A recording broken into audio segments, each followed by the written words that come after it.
You're watching The Breakfast Club. Morning, everybody. It's DJ MV Angela Yee, Charlamagne the Guy. We are The Breakfast Club. Special guest in the building. ASAP Ferguson. ASAP Ferg, man. Is this your first time Ferguson, up here? No, man. Yeah, Ferguson. Been here before, right? Yeah, Ferg been here before. Yeah. You just gonna walk all through his interview, Rob? Yeah, you drunk what's already, going man? on? This guy crazy. This is very unprofessional. He said start over. Can you respect our interview and back up? Don't be walking in my interview with that book bag neither. Tequila, man. All right, well, congratulations. We're here celebrating ASAP Ferg. Yeah, you already know what it is. Always driving Prosper in stores right now. I'm not gonna front. I'm glad you got another one, man. Because I love the record. I was tired of hearing Gucci down to the top like I'm Big Papa, baby. I never get tired of hearing that song. Yeah, because you made a lot of money off it. That's right. It still does. That's one of the biggest records out in the club, and now this one is. I'm on a new level. Wow, I think it's still growing too. It is. You know, it's funny because you said the last time I was here, you said that work started and it kind of like faded and then it came back. Yep. I think it's because I traveled and then came back, but when I came back, it was bigger. I think that's what's happening with New Level because I'm seeing like little kids like screaming, I'm on a new level, and I'm seeing the athletes picking it up. So I think it's doing what it's supposed to do. So what was it? Was it the label on your ass? Because I'm sure you had a bunch of music recorded, but they was like, yo, we need a record, we need a single, we needed this. Oh, no. The thing was we supposed to come out with the Mob album. I'm not sure if y'all remember, we dropped Nas song, and we dropped 12 song, and we just didn't feel like the album was up to par, so that's when I dropped Ferg Forever, because that's when I was like, yo, I got to put something out. But then, like, while I was dropping Ferg Forever, I was always working on this album. I was traveling. I was, like, going to different producers' cribs and getting the right music for this album. Yeah, so what happened with the Mob album? Y'all... Nah, we still working on it. Like, it's a cozy tape. It's almost done, actually. So is it hard to critique yourselves and each other? Like, well, this isn't really up to par where it needs to be. It's not hard. It's just that, yeah, it's not hard. Because you got to tell other people, like, you got to step it up, or how does that work? Oh, yeah. I mean, me and Rocky critique each other all the time. We'd be like, yo, you could go harder, or he'd be like, yo, bro, like, you could go harder than that. Like, on the Shabba remix, he was like, yo, bro, I think you could go harder than that. And, I stepped up. I mean, that's what I want, though. Like, you want somebody to tell. You don't want a yes man. For Work Remix, I had wrote that verse 3 times. Just, like, because I had wrote a verse, and then I got Schoolboy Q and everybody verse back, and I was like, nah. They're not about to try to do that on my joint. And even when Busta said his joint for Shabba, I was like, yo, bro. He was like, yo, where the song at? Why you put the song out? I was like, nah, you trying to go crazy on me right now. I'm like, I'm not having that. And then I had wrote my verse over. Now, what Level? Now explain Level, because it seemed like the success of Level came from out of town before it hit New York.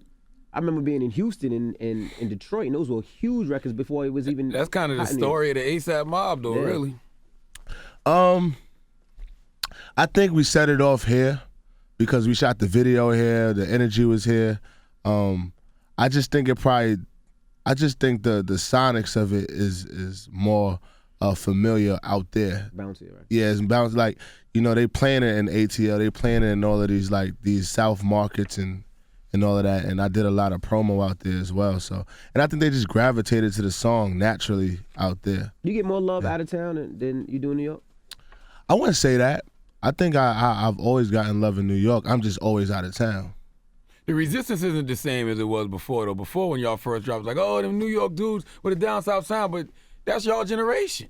Yeah, we live in the internet. Everybody hang out with each other through the internet. Like, you can have a Japanese sound because you're working with a producer from Japan. Right. You know what I'm saying? That's just how it's hanging out on the internet. Now, how much did Yams passing, God bless the dead, affect the creative process? I think it made everybody want to stick together a little bit more.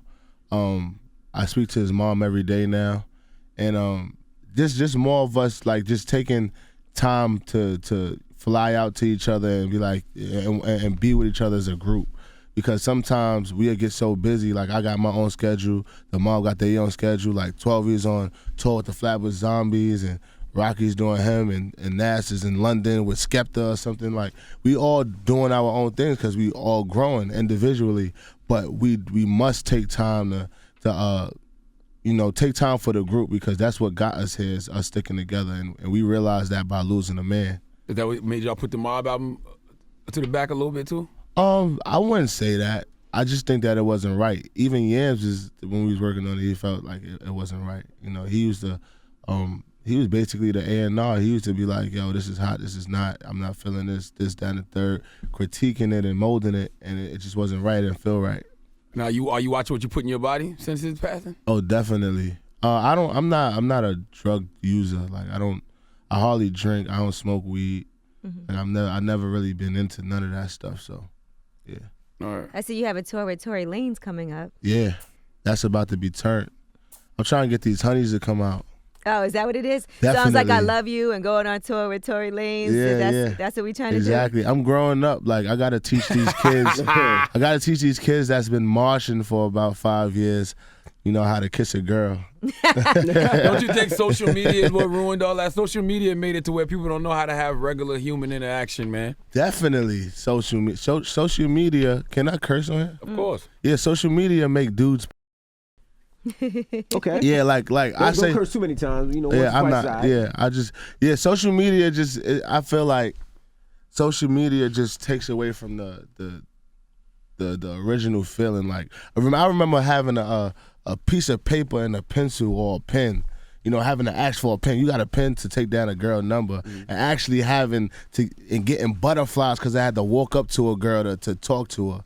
Now as kids, baby. Now kids just sliding up in them DMs. They saying reckless through text messages because they can never say that in face to face. But now I actually take the different approach because it's so surprising and shocking. It's the element of surprise. I'd rather hit a girl with some. She's not expecting me to call off rip because they expecting a text message. Now I'm gonna call you. I might FaceTime you because who don't want to FaceTime? You love that little FaceTime. I hate how my face looks on FaceTime. Yeah, some people hate that. You're using the wrong angle. But I will say this. One of my friends asked me the other day. She said, this guy I met, he keeps on texting me, but he won't call me. Is that weird, or is that just what happens today? Because he never calls, but he'll text her every day, all the time. He's probably married. He all got a girlfriend. Yeah, something. Yeah, something. You like think that. so? Yeah, definitely. Because she just feels like he's. Sorry, bro. No, but I do feel like, because I told her, I said, maybe you should just call him. And sometimes you got to set that up. Like, okay, he texts you, now let me call him. He answered, get him used to talking on the phone. Because I do feel like guys don't talk on the phone like they used to. That's what I'm saying. Like, the talking, like, girls can tell when you have lie in you. Mm-hmm. If you just texting He's got a girl. He's mad. Yeah, there's something behind that. Yeah, guys just don't know how to talk to girls no more. Like, it ain't the same. Yeah. They don't have to though. That's the nothing problem. the same. Everything is microwaved and fast and Instagram and all of that. How you know? You was born in 1988. I got an old soul though. And FaceTime, is it a little scary too? Like people trying to impress their friends, they hit you up on FaceTime, or you don't know who's in the background. Like, watch, I'm gonna get Ferg on the FaceTime. Yeah, you gotta be careful. I have people for that to help me out with all of that to make sure it doesn't get crazy. So, yeah. Now, what do you mean when you told GQ your first album, Trap Lord, was manufactured? It wasn't manufactured. They got a lot of things like misconstrued, and I had went on my Twitter and I was like correcting them because it was like I don't know what they be doing sometimes. Yeah. But they might have heard me like whatever. But basically, what I was trying to say through that interview was Trap Lord is a piece of me. It wasn't all of Ferg. That's all I was saying through the GQ thing. I mean, that's your first album though, so there was more to come basically. Yeah, I feel like that album I was still learning myself. I'd never been around the world. Once I got a chance to broaden my horizons, everything became different to me. I started looking at the world different. I started making music different. Are you surprised with all of the festivals that you guys are doing? Because you don't see, artists with big records don't do festivals, and you guys are doing a bunch of festivals. That's the base. That's our base. I mean, we come from like Bonnaroo, Coachella, those events. So, that's from the beginning. So we got to do the festival circuit, and it's fun. We love it. Why about that Coachella? Y'all got in a car accident, Coachella? Yeah, I got into a car accident because why were you driving yourself, man? I wasn't driving. Oh, my driver. I didn't get into a car, but my driver. They stopped short, like all the way in the front, and then all the cars kind of like collided, and then like it just slowed everything down. We if I didn't show up to Coachella in like the last minute, I wouldn't have made it on stage. Really? I had to climb the side of the stage where the screens was at, and ask who had the mic, because I heard Rocky. He was like, "Yo, this is my last song. Thank y'all." And I'm like, the security not letting me through. I'm like, they didn't know who you were? Nah, they knew who I was, but Coachella is like. Very strict. They have like 10 different passes that you have to use. It's OD. So I'm like, yo, I have to go on stage. I got my in-ears and everything. And they like, yo, nah. So we got on our old ASAP Mob. Just bum rushed it. Yeah, bum rushed them. I'm looking, how can I get on the stage? The stage is like on the second floor of a building. I'm like, I can't go in front of the people. I don't want them to see me. I got all white on. And then I went behind the screen. Marty jumped up there, seen some poles start climbing. I followed him. And then we got the mic, and then it was on. Sound like an old Dirty Bastard entrance from back in the day. Did you tear it down, though, is the question? Teared it down. Teared it down for the last minute. What you do? You did levels? Or? Of course, I had to do new levels. Yeah, and then I tried to go into work, and then they just cut it off. Cut the mic off. You feel like Always Strive and Prosper is a lot more personal? Like, I know you're telling stories about your uncle on here. And it's definitely more personal. A long time I was just feeling like my fans didn't understand me, because I would do songs or post things on my Instagram, and they'd be like, yo, Ferg, you trying to be artsy now? You trying to be doing it? You try to do this? Why you doing a song with that person? You don't know who I am if you asking these questions. So I had to open up.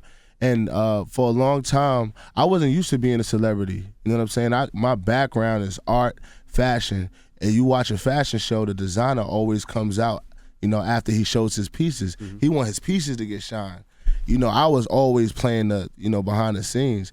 But then when I did work, it was like I was forced to the full front and put on that big stage. So I had to get used to that a long time.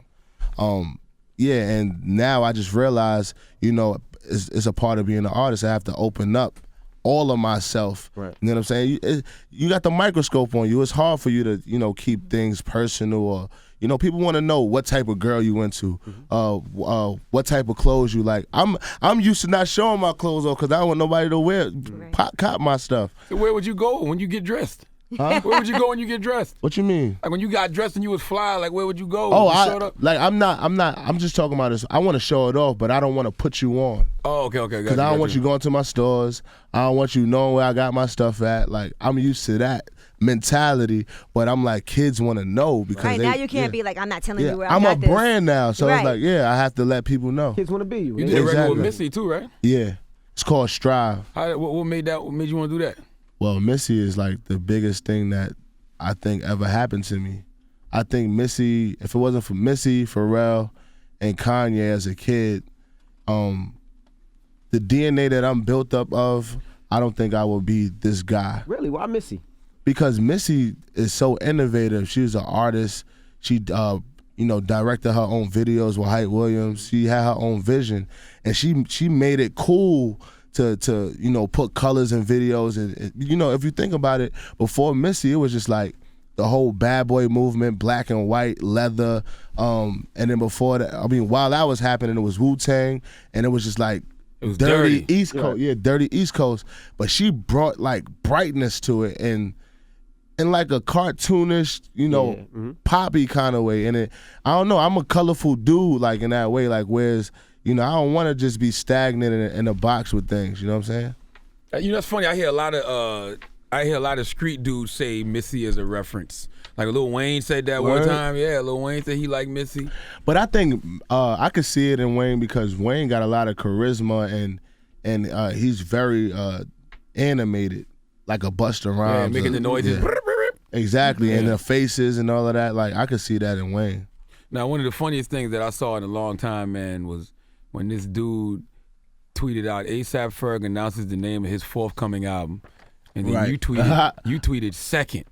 And then he tweeted, sorry if there's an accuracy somewhere, something we need to fix. And you said forthcoming album, it's only the second. That was the stupidest shit I ever said on Twitter in my life. Hey, yo, listen. Now, you say you don't drink, you say you don't get high. Like a high moment. No. I was in bed, and I was trying to correct somebody, and that's what I get for trying to put somebody in their place and speeding. Right. And I didn't know how to edit on Twitter and all of that at the time, so I didn't get it quick enough. Like, I had tweeted that, and then went right back to sleep. And then my cousin called me like, yo, just going off on Twitter, like, what you do? And he was like, yo, erase that comment. And I'm like, what comment? And then he was like, what you said about the whatever? And then I went back and I was like, damn. I had deleted it. Do you know what forthcoming means now? Of course, definitely. Okay. Listen, I'm a very, very smart guy. I don't think I would be where I am now if I wasn't as smart as I am. So it was just you was in bed sleep. I was sleep tweeting. Right. Now, what about for you as far as, designing or things like that? Now, I'm sure you have a lot of opportunities in front of you for working with brands. I know you did your listening at the Adidas store. Right. Are there any kind of collaborations or something like that you want to step into? Did you see the Adidas sneakers and everything? Yeah, so that I dropped December 5th. Those are sold out. Did the capsule collection with them, but now I'm working with Citizen for All Mankind that does the denim. They gave me their factory. They taught me denim making for about a week. They wasn't with all the celebrity stuff. They was like, you got to learn denim making. That's dope. They showed me the tumbler machines with the rocks and the sandblasting, and we sat down with Riri zippers and went over like different things that you add to your jeans. I actually got them on right now. You made those? Yeah, these is my jeans right here. They're going to be in stores? Yeah, they in stores right now. It's in the Webster in Miami, which is like a high-end store. They sell Balmain and all of that stuff. And that's a great all feeling. that stuff we can't afford. Nah, you could afford. You getting money. But you know what's dope is like I'm not even like really pushing it like that because I want it to happen organically and I want people to like it. I'm seeing like I was just chilling. I had a Alexander Wang photo shoot the other day with Big Sean, and we just humble brag. Humble brag. No. But you gotta understand where I'm getting at. You gotta understand where I'm getting at. So we just talking, and then I look at his jeans. I'm like, yo, those some dope jeans, and then I see like my custom stitching on there. I'm like, yo, those is my jeans. He was like, oh yeah, I did a whole photo shoot in these. He didn't even realize because he liked them. He said, I've been wearing these all week. That's kind of dope. My father used to always tell me like, when you do something, don't put your name on it because will hate just because it's you. Do you feel like that? Yeah, I understood that early on because when I was designing clothes, I didn't want. It's sort of kind of bad. I didn't want them to see that I was a black man behind the clothes. I just wanted. I didn't want them to see a face. I just wanted them to see like the art or whatnot because I don't know what the designer of Hermes looked like. And I probably got to Google him. He probably is like an old. I don't know what color he is. You know what I'm saying? But you know what Marc Jacobs looks like, and of course, I know. Gianni Versace looks like. Of course, because they're more flamboyant. They're like socialites. They're like Andy Warhol, whereas the artist is just as important as the clothing. But Hermes is a very prestige clothing line, like a Goyard or a Louis Vuitton. You don't see them, or you don't see the Fendi sisters like that. So like I know Fendi. He be with Kim all the time. Lil Kim. He used to put out the Come Up DVD. Not Brooklyn Fendi, you ass. Yeah. So I always wanted to be behind the scenes and just let the work shine for itself. And that's kind of how I kind of make the music as well. It's like I just want to make great music, produce great music, whether it's for me or for somebody else. So what's bigger for you right now, fashion or music? What's your passion? Music. All right. Of course, that's without a doubt. Don't ever get that confused. Like I'm not Kanye West us. Yeah, I'm not a fashion rapper at all. I just get fly and I like to draw and design things, but at the end of the day, it's about this music. So you always used to draw? Yeah, I went to art and design high school. Oh, word. Yeah, and before that, I was like taking like art classes and all that. How important is it, you think, for an artist to have like a great sense of style? You think it's important, or you think it doesn't matter? I think even when an artist don't have style, it's some type of style. It's their own personal style. It's a style to no style. But I do think it is important because all the forefathers before us, like KRS-One or Rakim, just the legends that came before us, all was fly. Going to Dapper Dan, getting custom jackets made, it's a part of the culture. The leather pants, we was dressing like rock stars with the big feathers and all of that. Furious 5. Yo, you gotta stop lying about being born in '88, bro. Nah, I be studying, man. Africa Bambaataa, was always dressed different. That's hip hop.